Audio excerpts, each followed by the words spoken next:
আইপিএলের সমাপ্তি টেনে আজ দেশে ফিরছেন কাটার মাস্টার মুস্তাফিজুর রহমান। শুরুটা যেভাবে করেছেন শেষটাও ঠিক সেভাবেই রাঙিয়েছেন।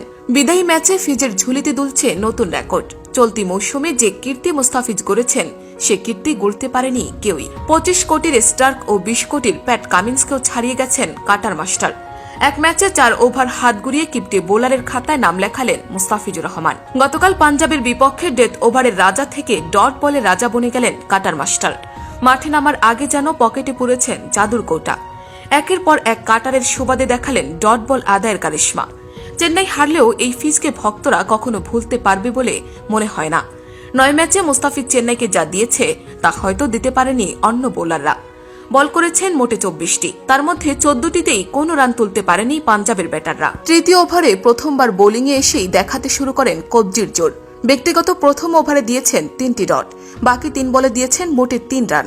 দ্বিতীয় ওভারে কিছুটা খরুচে হলেও ডট দিতে ভোলেননি ফিজ। ওই ওভারেও আদায় করলেন 3টি ডট বল। বিশেষ করে মুস্তাফিজের ব্যক্তিগত তৃতীয় ওভার কুড়িয়েছে ব্যাপক প্রশংসা। আইপিএলের মতো হার্ড হিটিং টুর্নামেন্টে মুস্তাফিজ দিলেন মেডেন ওভার, অর্থাৎ 6 বলের মধ্যে 6টি করলেন ডট ডেলিভারি, যার উচ্ছ্বাসের কম্পন হয়তো মাইলখানেক পথ ছাড়িয়েছে।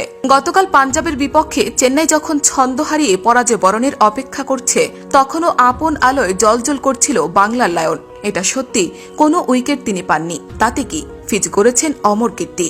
সতীর্থ শার্দুল ঠাকুর যেখানে খরচ করলেন 48 রান, সেখানে পুরো 4 ওভারে মুস্তাফিজ দিলেন মাত্র 22 রান। শেষ ওভারে 4টি ওয়াইড যদি না দিতেন তাহলে ফিজই হতেন এক ইনিংসের আসরে একমাত্র কিপ্টে বোলার। তবে সেসব বিতর্ক ছাপিয়ে ফিজ সবাইকে পেছনে ফেলেছেন। গতকাল পাঞ্জাবের বিপক্ষে চেন্নাই হারলেও ভক্তদের মন জয় করে নিয়েছেন ফিজ। ব্যক্তিগত তৃতীয় ওভারে চমক দেখালেন বেঙ্গল টাইগার, দিয়েছেন 1 ওভার মেডেন ডেলিভারি। 6টি বলের একটি বলেও রান তুলতে সক্ষম হননি পাঞ্জাবের শশাঙ্ক সিং। এদিন কাটার মাস্টারের উইকেট শূন্য থাকলেও বাগিয়ে নিয়েছেন চেন্নাইয়ের সেরা বোলিং ফিগার। আসরে একমাত্র বিদেশি বোলার হিসেবে ব্যাটারকে দিয়ে পুরো ওভার ডট খেলানোর রেকর্ডটি এনে দিয়েছে মুস্তাফিজের কাটার। শেষ ওভারে এক খালি ওয়াইড হজম করলেও দিয়েছেন মাত্র 9 রান। একটি উইকেট শিকারের সুযোগও ছিল এই ওভারে। স্যাম কারানের হাওয়ায় ভাসানো বল অল্পের জন্য তালুবন্দী করতে ব্যর্থ হন ড্যারেল মিচেল। সেটা হয়ে গেলে এতক্ষণে হয়তো ফিজের মাথায় শোভা পেত পার্পল ক্যাপ। পাঞ্জাবের ব্যাটারদের কাছে কোনো পাত্তাই পেল না চেন্নাইয়ের বাকি বোলাররা।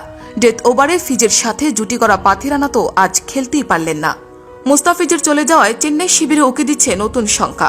চলতি আসরের মাঝপথে দলের সেরা পেসারকে হারিয়ে পরবর্তী পথ কিভাবে পাড়ি দিবে MS ধোনির চেন্নাই, সেটাই হয়তো এখন CSK'র মাথা ব্যথা। বিদায়ী ম্যাচে পার্পল ক্যাপ জয় করতে না পারলেও হাজারো ভক্তদের মন জয় করেছেন ফিজ। মহেন্দ্র সিং ধোনি থেকে শুরু করে সতীর্থরাও ফিজের পারফরম্যান্সে আবির্ভূত। দেশে ফেরার আগে বিদায়ী ম্যাচে মেডেন ওভার দেওয়ার রেকর্ড এখন ফিজের পকেটে। কাটার মাস্টারের বিদায়ী ম্যাচে চেন্নাই হেরেছেন পাঞ্জাবের কাছে।